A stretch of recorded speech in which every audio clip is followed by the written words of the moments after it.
The Sherlock Holmes Advent Calendar. An Odyssey to Jerusalem. By Sir Arthur Conan Doyle and Nora Godwin. Narrated by Bryan Godwin. Part 5. Into the city. The rest of our journey in the Orient Express went without any special incidents. Of course, there was still the one or other interesting acquaintance made among the travelers, especially since new people joined on the way. Holmes, for example, frequently discussed problems of algebra with a Serbian mathematician, while a professor of medicine from Königsberg and his assistants had become my regular table companions. However, the two left us at Sofia train station to travel on to Transylvania. The young lady from France, who initially had a false impression about me, proved to be a very talented soprano who was invited to sing in front of the Sultan himself. She was intended as Constance in the abduction of Seraglio. The fellow travelers from the European aristocracy, however, preferred to stay among themselves and did not mingle with us. Somewhat more difficult to keep at a distance were the nouveaux riches from North America who wanted to do business in the Ottoman Empire. Their sociability sometimes overwhelmed me. Despite the considerate span of the journey, it was rather entertaining, and finally, after crossing Bulgaria, we reached eastern Thrace, and thus the Ottoman territory. The entry formalities, which were taken a little more seriously at this border than between European countries, were quickly completed for Holmes and me because we were identified by our papers as consulting detectives in favor of the Sultan's government. In this sense, we were treated with somewhat overdrawn respect, which continued upon our arrival in Constantinople. After we had said our goodbyes to our traveling acquaintances, we were immediately welcomed at the train station by a small delegation.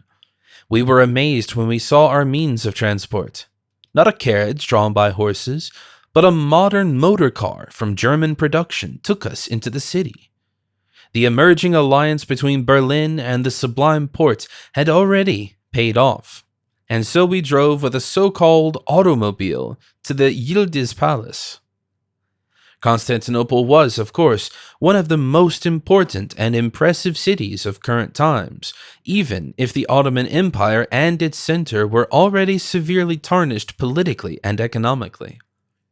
However, it still demonstrated an ancient culture and history from the founding of ancient Greek Byzantium, the expansion of the settlement by the Roman Emperor Constantine the Great, who the city is named after, to the rise to the second capital of the Roman Empire, and the sole capital of the Eastern Roman Empire.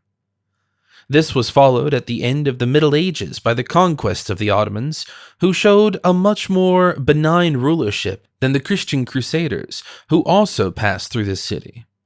The omnipresent symbol of the centuries-long land grab of the Muslim Ottomans is the Hagia Sophia, once the largest Christian church in the world, but since then it has been turned into a mosque.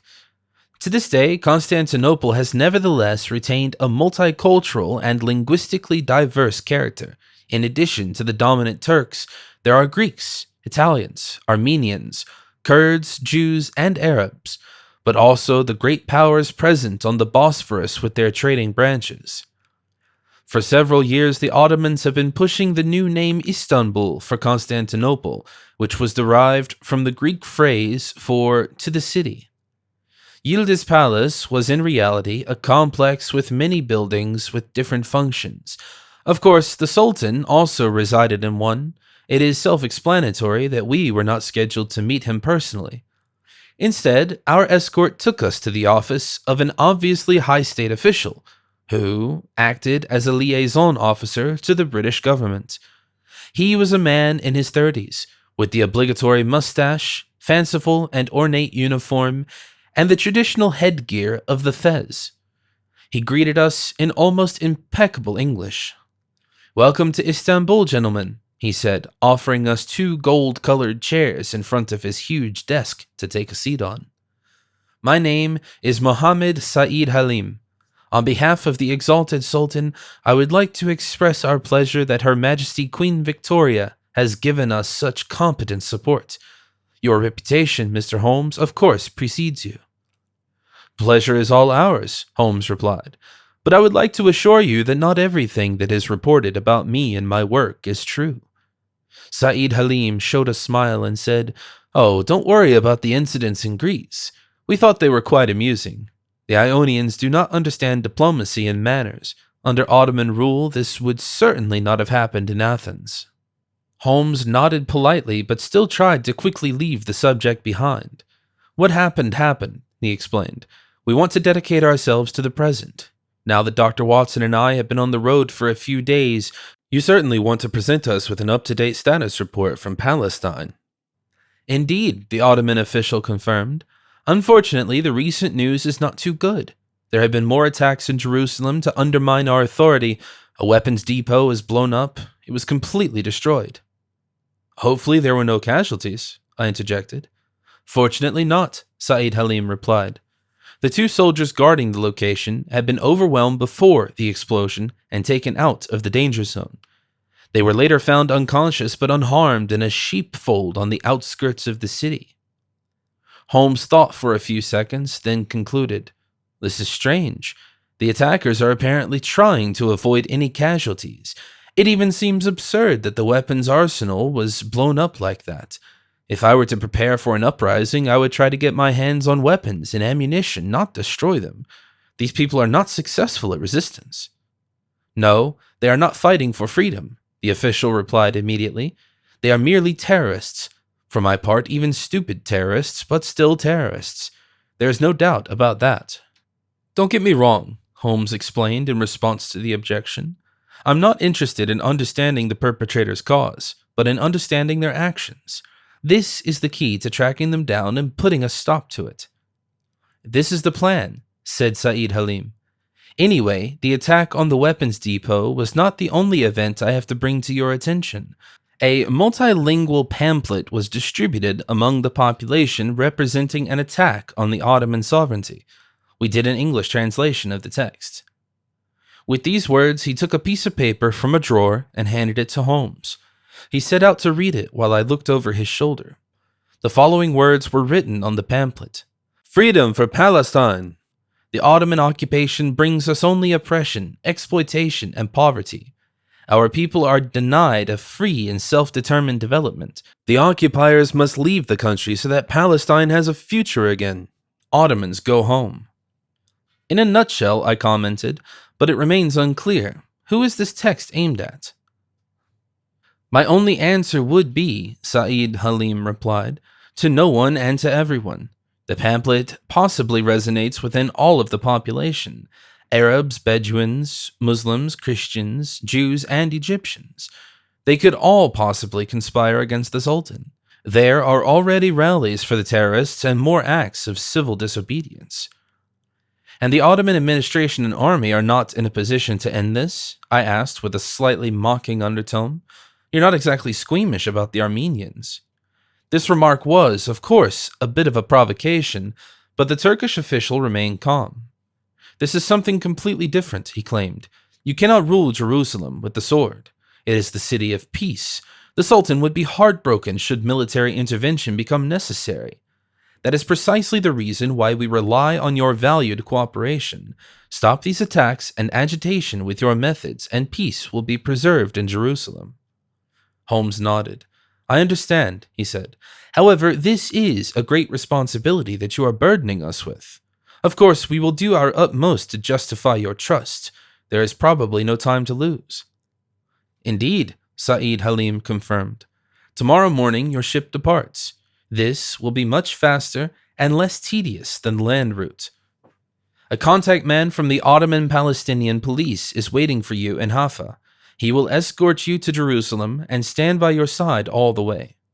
"A watchdog," I said with an irritated smile. "A supporter," the official corrected. "He is knowledgeable about the area and speaks all the necessary languages. Of course, he is also a capable investigator." "Thank you," Holmes said. "His help will certainly prove to be extremely useful. If you will allow me, we would like to retire to our rooms. We have had an arduous journey, and we would like to board the ship all fresh and cheerful the next morning." "Of course," replied Saeed Halim. "In front of the building, the motor carriage is waiting to take you to your accommodations. I wish you all the best for your mission. May Allah protect you in your ways." We thanked politely and said goodbye. The promised automobile paved our way through the busy streets of Constantinople, but it was only a short distance from the Yildiz Palace and the Beşiktaş district to the Para Palace Hotel in neighboring Beyoğlu on the north bank of the Golden Horn. As in Vienna, we had been accommodated in a luxury hotel, built in the Neo-Rococo style. The house was not only magnificent on the outside, but also on the inside. It was owned by the French International Sleeper Cabin Industries, which also oversaw the Orient Express. And so it was no surprise that we met familiar faces in the hotel lobby. It turns out that Holmes dined with Mr. Obelik, the mathematician from Serbia, while I had a few drinks at the bar with the French soprano, whose name I haven't mentioned yet. It was Natalie. Despite the pleasant company, we went to our rooms well before midnight to rest up for the coming day. From my window on the fourth floor, there was a breathtaking view over the Bosphorus. The fact that this strait not only connected the Black Sea and the Mediterranean, but also separated Europe from Asia, made it a meeting point of cultures and historical events. Jason and the Argonauts had to pass it to win the Golden Fleece. The Persian king Darius had a temporary bridge built consisting of ships to have his gigantic army transferred. And to this day, the Bosphorus and its control remain strategically important, as can be seen in particular in the smoldering Ottoman-Russian conflict. Since the Crimean War, the strait has had the status of an international waterway, which is why merchant ships of all nations are allowed to pass through unhindered. Of course, the Bosphorus is closed to warships, which is, of course, not in favor of distant St. Petersburg and the Tsar's Black Sea Fleet. One truly does not have to be an overly enlightened prophet to foresee that not only the Bosphorus, but also the city of Constantinople will continue to be of considerable interest to the great powers, possibly sparking military conflicts. It is no coincidence that the Sultan has been living in the Yildiz Palace we visited for several years now. His previous residence, the famous Topkapi Palace, was an easy target for the cannons of the warships sailing in the Bosporus. The move had been a precautionary measure so that the ruler would not one day be exposed to enemy artillery unexpectedly in his private chambers. After enjoying the view for a few minutes and sorting through my thoughts, I went to bed. The next morning we had to leave for a longer boat trip whose destination lay on the coast of the Holy Land.